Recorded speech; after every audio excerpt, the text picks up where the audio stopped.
आज हम डीसी महोदय के पास आए हैं छात्र अभिभावक मंच के बैनर तले। और आपको मालूम है 3 दिन पहले भी हम उच्चतर शिक्षा निदेशक के पास मिले थे, उनसे मुलाकात करके एक ज्ञापन हमने सौंपा था और ये मांग की थी कि 13 नवंबर को प्रदेश सरकार ने एक आदेश दिया था, एक अधिसूचना जारी की थी कि जो शिमला के स्कूल हैं या जो जहाँ पर जो है समर और विंटर सेशन का जो ये भेदभाव चलता है, जो फ़र्क है इसमें, तो इसमें जो विंटर सेशन है वहाँ पर जो है ऑनलाइन क्लासेस भी होनी चाहिए और ऑनलाइन जो है एग्ज़ाम्स भी होने चाहिए। जिस तरीके से पूरे प्रदेश के अंदर एक अधिसूचना थोप दी गई थी पहले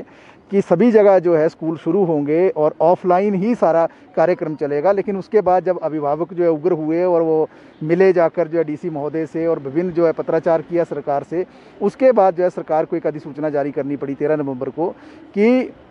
ऑनलाइन मोड से ही शिमला के स्कूलों में जो सीबीएसई और आईसीएसई के जो स्कूल हैं उसमें ऑनलाइन मोड भी एक मोड दिया जाएगा। ब्लेंडेड मोड कहा था, मिश्रित मोड कहा था कि अगर जो है कोई बच्चा या अभिभावक अपने बच्चों को भेजने के लिए इच्छुक नहीं है स्कूल, तो उनको जो है ऑनलाइन क्लासेस की सुविधा भी मिलेगी और ऑनलाइन एग्ज़ाम की सुविधा मिलेगी। लेकिन उस ऑर्डर को लागू नहीं किया था। तब 25 को हम मिले थे और उसके बाद एक और अधिसूचना जो उच्चतर शिक्षा निदेशक ने जारी की, लेकिन इसके बावजूद भी दयानंद स्कूल में और तारा हॉल स्कूल में जो है ये अधिसूचना लागू नहीं की जा रही है। इसी बात को लेकर जो अभी हम दोबारा से मिलने आए हैं डीसी महोदय से, और हम ये कहना चाहते हैं कि